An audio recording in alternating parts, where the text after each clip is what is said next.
hear a number of different recordings, and you will have to answer questions on what you hear.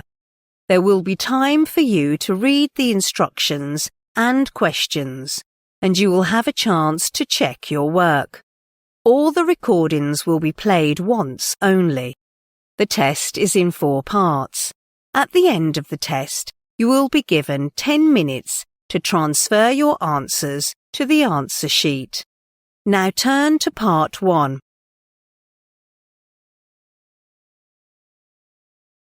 Part 1. You will hear a woman who works at an employment agency talking to a man about jobs he could apply for. First, you have some time to look at questions 1 to 6.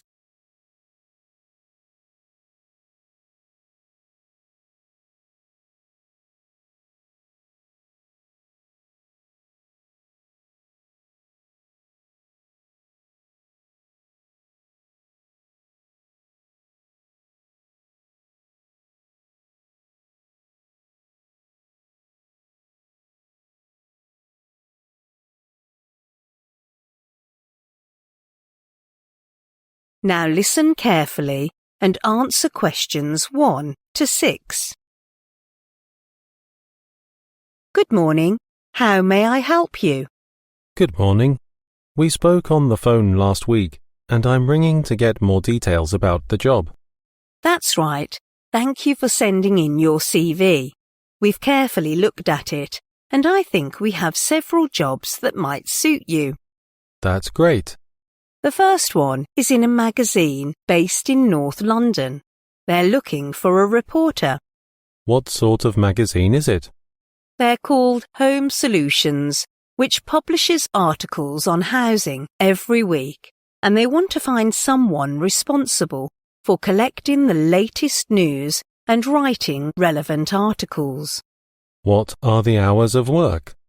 Well, you will be expected to work 40 hours a week, but there may be opportunities to do overtime during busy periods. For example, some may work more than 50 hours a week and get extra pay, but you're not required to do this. That's reasonable. Do you know what the rates of pay are? Yes, it says you'll get a monthly pay of £7,000 for the first 6 months, and after the probatory period, you'll be eligible for a salary of more than that, maybe £7,500 or more. That's good. So, is that something that might interest you? It is, yes. The only thing is, you say they are in North London, so it would be a pretty long commute for me. In that case, the second position might suit you better regarding location. That's a researcher for an electronic engineering company in South London. Yes, that would be a lot closer. Your CV shows you have relevant working experience in this field. Yes, I worked in the office of a computer engineering company for 2 years. What about the working hours? For this job, you'll have to work 45 hours a week, and the starting salary is £7,200 for the 6-month probationary period. That should be nice. I can arrange for you an interview if you're interested. But before that, may I ask where you heard about us? Was it in an advert, or did your friend tell you? Neither. It was a website. Then I just got your number from the phone book. Oh, right. Before you hear the rest of the conversation, you have some time to look at questions 7 to 10.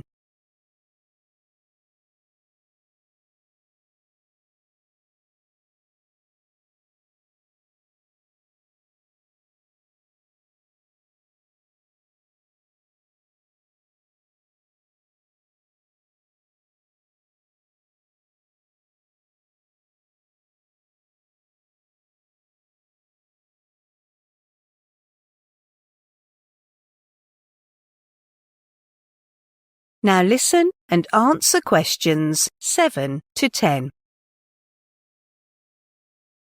Apart from full-time jobs, We have some part-time work that might suit you. Here, several magazines are recruiting part-time writers. Are you interested? What kind of writer exactly? I mean, what types of articles should I write about? Well, the first one is to do with sports reports. For this, you're expected to write sports articles twice weekly. Well, I love sports. I'm a football fan, but as far as writing is concerned, I'm not entirely keen on that. I think I'll rule it out. OK, then how about writing something for entertainment? Does it appeal to you? Entertainment is an exciting topic. I like reading news or articles in this category, but I'm not sure if I should write something about it. Anyway, I'll think about that. Could you give me more details? OK, I've got your email, and I will send the details to you later. Thanks. And the third one is writing reviews for soap dramas. Oh, soap drama is my favourite. I worked as a freelance writer in this field 3 years ago. I think it's pretty worthwhile to give my own opinions and recommendations to the audience. That's good. And the last one is writing articles for a business economy magazine. I'm unfamiliar with this field, so I think it might not be easy. Don't worry too much. Experience is not essential for this job. They've got a training session for every recruit. That sounds not too bad. OK, would you like me to send you the pamphlet so that you can learn more about it? That will be nice. OK, that's it. I'll send you all the information later, and that is the end of part 1. You now have half a minute to check your answers to part 1.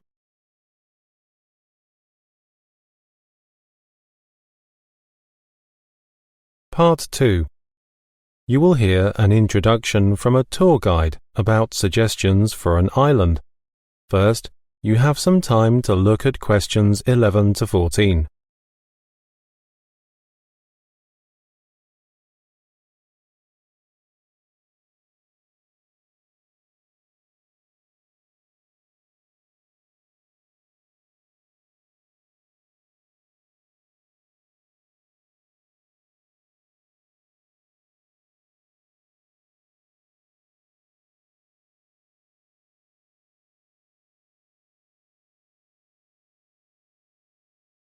Now, listen carefully and answer questions 11 to 14. Hello everyone, I'm Hazel, the guide from Travel Light Agency.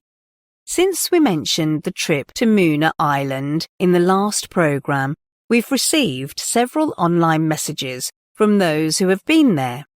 As a result, we've collected some helpful do's and don'ts for new visitors, which will hopefully help you to know the island better and enjoy your stay to the fullest. The first suggestion is about tips. Although tipping is required in most circumstances in Muna Island, the amount you should give differs significantly. If you take a taxi, there is no set rate on how much you should leave to the driver. Someone may give a generous tip if he thinks the service is fantastic. It's up to you entirely. However, if you go to the hairdressers or enjoy a meal in the restaurant and the bill comes with no service charge, a 10% tip is advisable. Muna Island has got relatively good medical service. If you get sick, the quickest way is to ask the hotel to arrange an English-speaking doctor for you. But remember, it's not a complimentary service. The other alternative is to visit the local clinic, and you have to prepare for the charge as well. I should remind you that the medical service on the island can be pricey, so it's better to buy your insurance before you leave. When you visit Muna Island, you'll see the notice nearly everywhere. Tap water is safe to drink, but you might not get used to its weird taste because it contains minerals. In this case, You can buy bottled water sold in every shop, but you'd better make sure the sealed lid is untouched, as the locals often put tap water into the bottle. Before you hear the rest of the talk, you have some time to look at questions 15 to 20.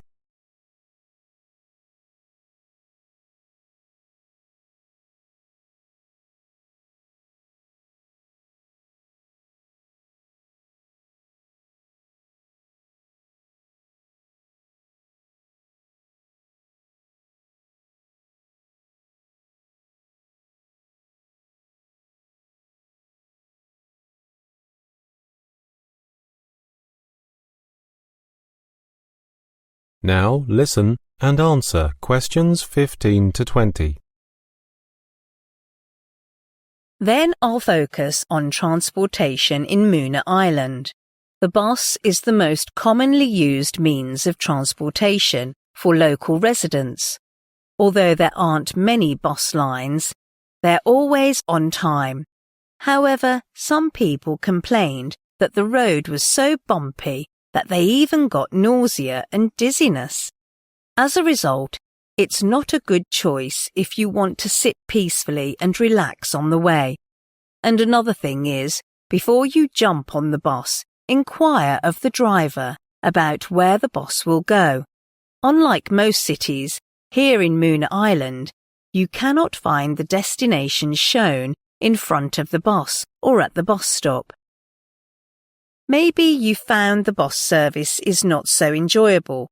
In that case, you can always rent a car. If you choose this way, I advise you to prepare well beforehand. Although some taxi companies provide car rental services, many visitors sometimes find nobody answering the phone. So leave this way when you are in a hurry. It's wise to compare several car rental companies online beforehand, as the price may vary a lot. Booking via hotel may be overcharged, as it contains a 10% commission, so it's also not advisable. More importantly, don't forget to check with the company what the price covers in detail, like daily rental expenses, car insurance, commission, etc. It usually includes unlimited mileage too, but fuel is excluded. If you don't want to drive, a taxi is the quickest and most comfortable way, although few are available on Moona Island. If you want to find a taxi quickly, it's not a good idea to reserve through the taxi company, as sometimes you'll have quite a wait, especially in the rush hour. The easiest way is just waving your hands on the street to stop the taxi. Otherwise, the driver will drive away directly after he drops off the guests. Oh, another thing is, I have to remind you that there is no meter for taxis in Moona Island, so before you jump in the taxi, you'd better negotiate with the driver about how much you're going to pay. For example, if you take a taxi from the airport at night, it may cost you. So confirm the price before you get in. Okay, that's all about the tips for Moona Island that I want to share today. And are there any questions? That is the end of part 2. You now have half a minute to check your answers to part 2.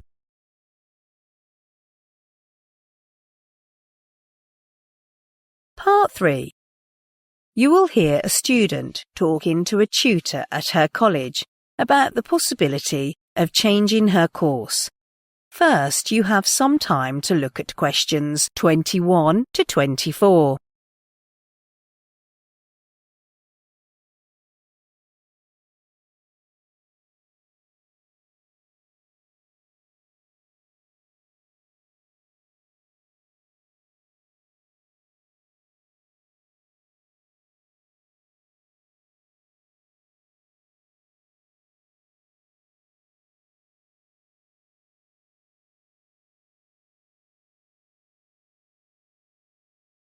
Now listen carefully and answer questions 21 to 24. Excuse me, Professor. Can I talk to you for a minute? Yes, do come in. So you're Sally Lehman? That's it. You want to discuss with me changing courses, right? Yes. All right. What course are you doing at present, Sally? It's economic history. Okay. And when did you begin this course? Let me think. It was last September. Right. Good. Before we talk through all your problems with the course, I want to know what courses you'd like to change to. Well, there are several courses that I've thought about, but my first choice would be politics. Oh, it's one of the most popular courses in our college. Yes, I know. So it means there might not be places available. That's right. I'll still make a note of that, but it's better to give another option. Well, I've thought of changing the course entirely to business studies, but then I realised it is new to me, so I think philosophy might be a better choice. Before you hear the rest of the conversation, you have some time to look at questions 25 to 30.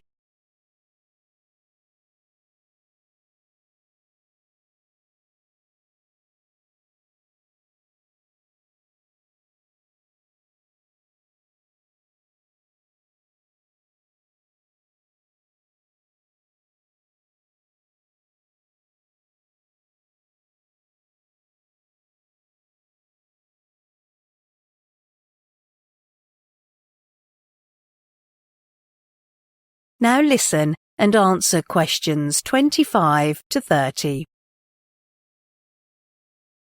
Okay, that's useful to know.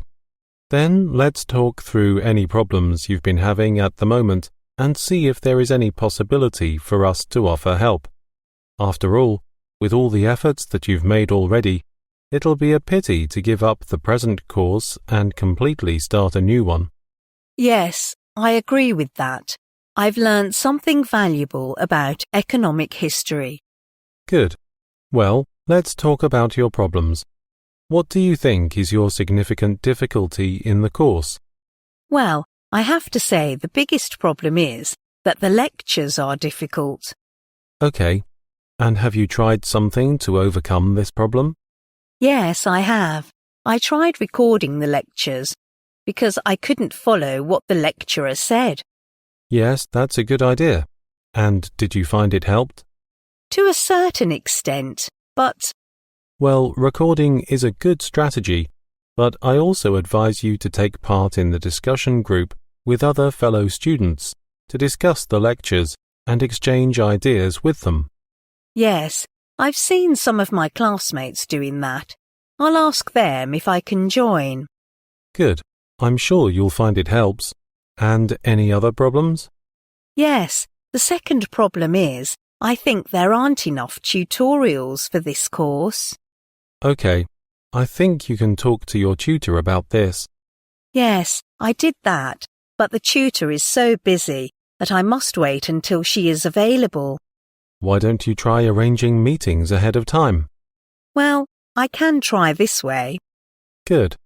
But I suppose the thing that made me upset recently is my poor assignment grade. Oh, the grade is an important issue. Well, I think I've tried my best to achieve a good score. I did more background reading than before for the last assignment we just submitted. Good. And did you feel that helped? Oh, yes, I think so. Well, I think you can try another strategy, which is to visit student services, which offer a lot of helpful advice on assignment preparation.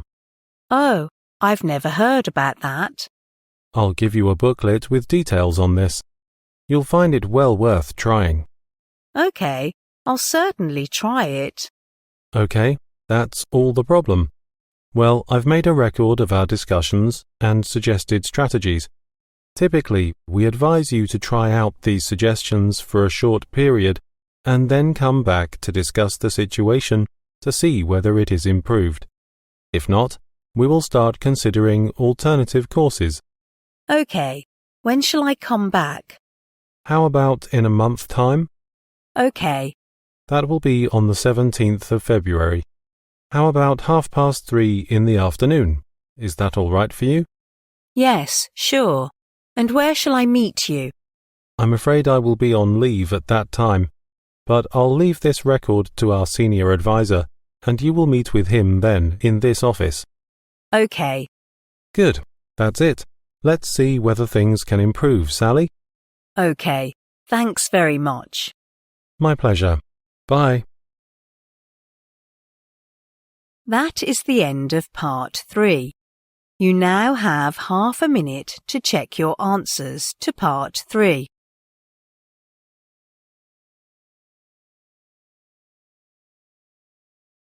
Part 4.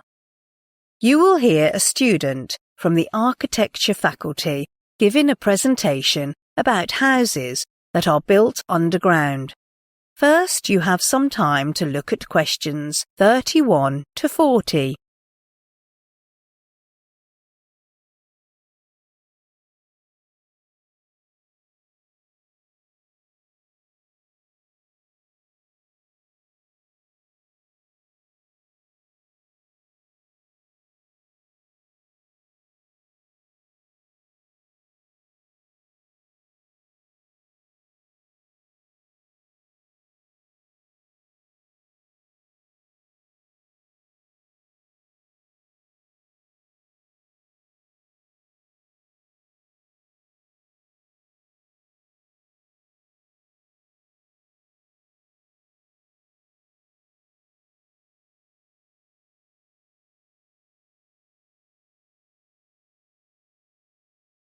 Now listen carefully and answer questions 31 to 40.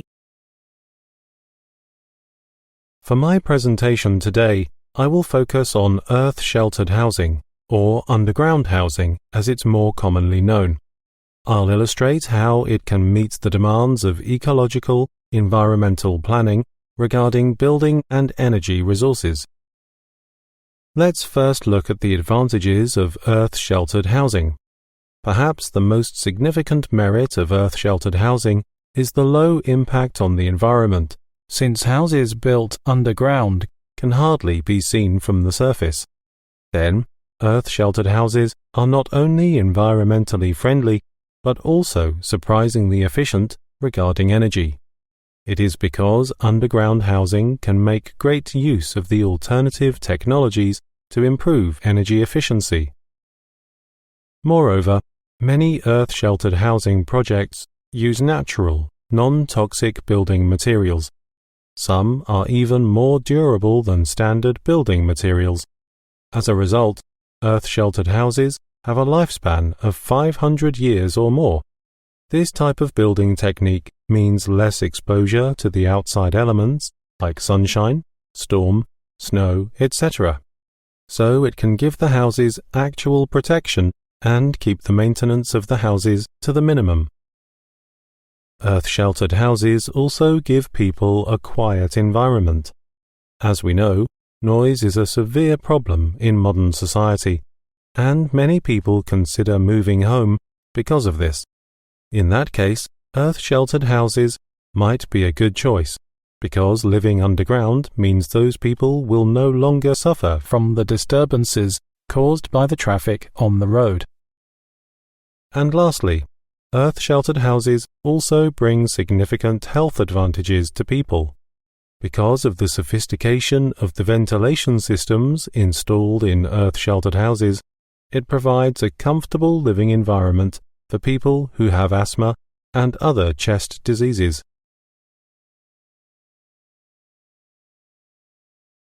Then let's move on to earth-sheltered housing in the UK. Despite all the apparent advantages we mentioned above, earth-sheltered housing still isn't a popular choice for most British families, as the statistics show. The British Earth Sheltering Association tries to persuade people to try this type of accommodation, saying that it's easier to get planning permission for an earth-sheltered house.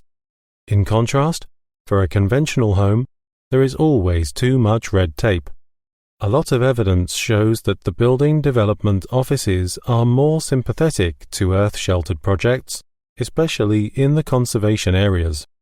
On the sites where conventional houses aren't usually allowed to build, earth-sheltered housing might be a feasible solution. And there is even a possibility that one day earth-sheltered houses can take the place of mobile homes along the coastlines in the UK. In the last part, I'd like to talk about two different projects in the UK, Mole Manor and Hockerton. When it was first built, Mole Manor attracted wide publicity around the world. A newspaper poll conducted by the Earth Sheltering Association showed that Mole Manor was voted as one of the 12 most desirable places to live in the world. Similarly, Hockerton aroused considerable interest from the international media as well, winning several awards for its innovative environmental design. The running cost for Mole Manor is much lower than that of conventional houses. It is because Mole Manor is installed with an effective insulation system, significantly reducing its heating bill, while at Hockerton, all the basic needs of families living there are satisfied by energies in this area. For example, wind power, solar energy and rain are used to generate enough warmth, water for washing and drinking, and electricity for lighting and cooking. As a result, people there can live a lifestyle in harmony with the environment. It is also proved that at Hockerton, earth-sheltered houses can be built on a modest budget, because it gives priority to cost when designing the houses. But it is not the case with Mole Manor, which pays more attention to style than cost. Compared with the homely cottage style at Hockerton, the houses at Mole Manor are expensive, beautiful, and comfortable, and it is said that these houses are worth more than £800,000 today. In conclusion, Mole Manor and Hockerton projects show that earth-sheltered housing has numerous advantages. They can not only provide comfortable and stylish houses to people, but are also beneficial to the environment. And with the help of new energy-saving technology, it can meet all the criteria for ecological and environmental planning. That is the end of Part 4. You now have 1 minute to check your answers to Part 4.